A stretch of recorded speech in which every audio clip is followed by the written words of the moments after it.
Today we are going to discuss another method in solving quadratic equation, which is the factoring method. Pag sinabi natin factoring method, this is a method to solve the quadratic equation in the form of ax squared plus bx plus c is equal to 0 or ax squared plus bx is equal to 0.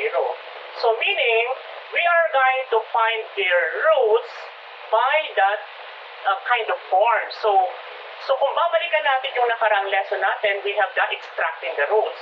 Because some quadratic equation cannot be solved by extracting the roots. That's why we have the alternative way or alternative method. So, ganun din sa buhay natin na may mga pagkakataon na hindi natin kayang gawin ang isang bagay. Kaya mag-isip tayo ng plano or ibang paraan para ma-resolve yung ating mga problema. In factoring method, there are 4 different types of factoring. We have the common monomial factor, difference of two square, perfect square trinomial, and general quadratic trinomial. But today, we're going to focus on factoring common monomial. And alam mo ang GCF, or that's the greatest common factor. So, going back in your elementary, how to find the GCF? So, yan ang sagot sa number 1. And then, number 2 naman, so we have 4.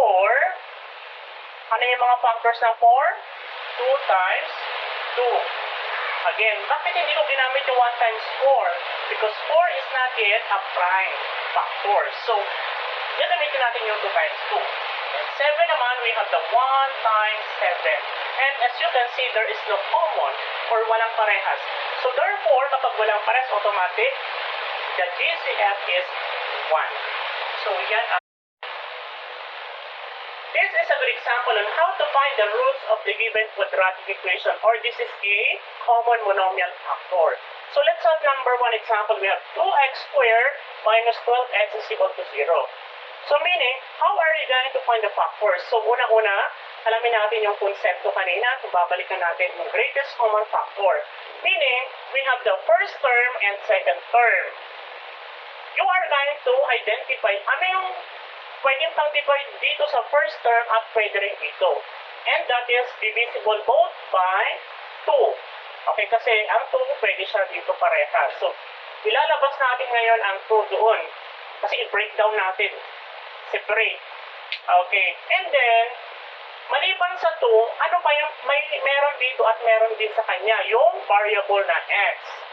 So, ilabas mo ulit yung x mo. Tapos, tsaka mo ngayon, nakiwalay na si x mo. Okay, and then, you are going to divide. So, dito naman, i-apply natin yung konsepto ng law of exponent.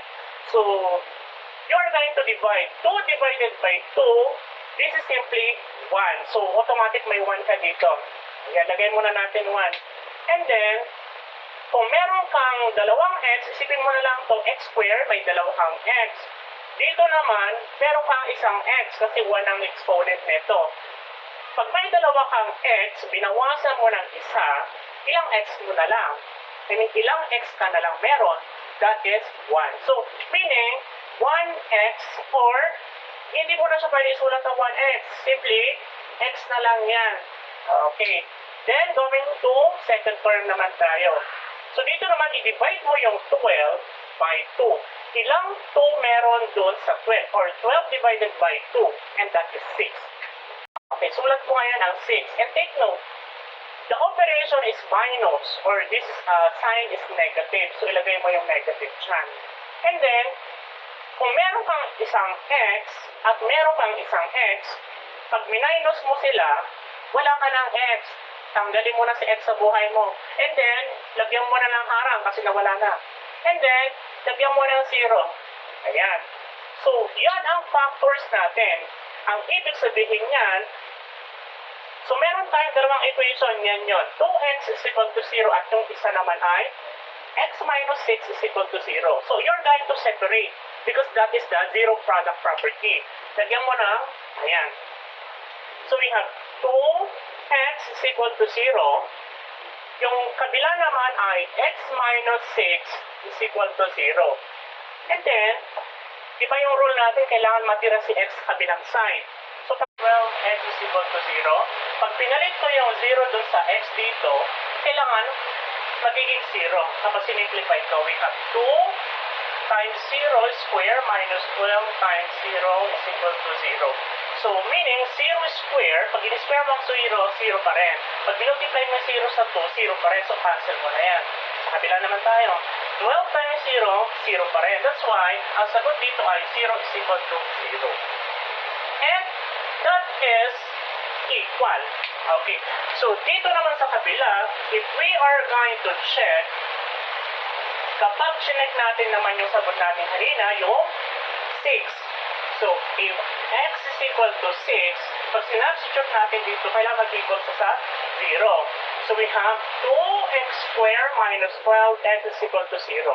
Substitute the value of 6 to the x dun sa equation. We have 2x times 6 squared minus 12 times 6 is equal to 0. And get the square first of 6, 36 to. 36, multiply mo ng 2. This is 72. So, multiply mo yung 12 tsaka 6, that is 72. Pag minus mo yung 72 minus 72 is 0. Therefore, they are equal. Kapag nag-equal yan, meaning, yung sagot mo ng x is equal to 0 and 6. Dalawa yung sagot natin. How about this example? Pwede mo ba siyang i-factor agad? No. The first thing that you're going to do is you have to pagsamahin yung first term and second term.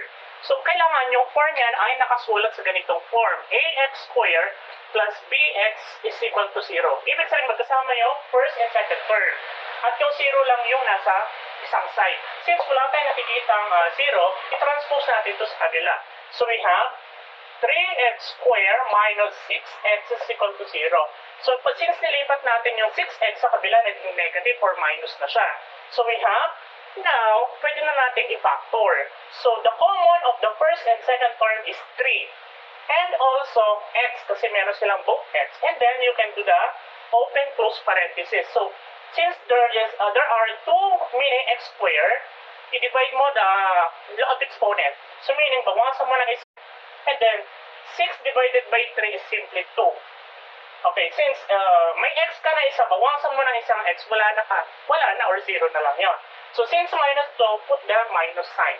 And then, lagyan mo na ng harang yan para yung x mo wala na.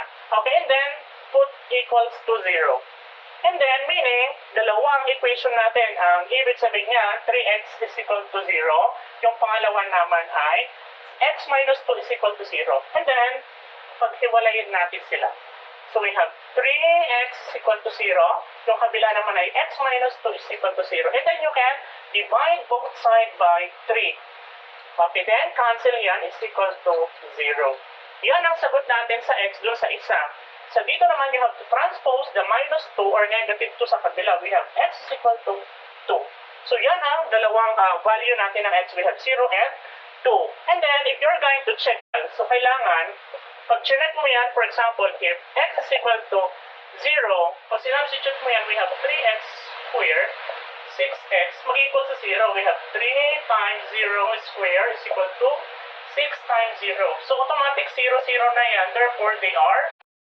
Kapag sinubstitute mo naman yung pangalawang x mo, which is the 2, sa original equation, we have the 3x squared is equal to 6x. So, ipapalit mo lang din siya, 3 times 2 square, square is equal to 6 times 2. And you have to square the 2, which is 4 times 3, that is 12. So, pag pinultiply mo yung 6 times 2, 12 din. So, since they are equal, meaning, the value of x or our roots are, we have the solution set is equal to 0 and 2. Meaning, dalawa yung value ng x natin, 0 and now it's your turn. You are going to find the given quadratic equation using the common monomial factor. Don't forget to write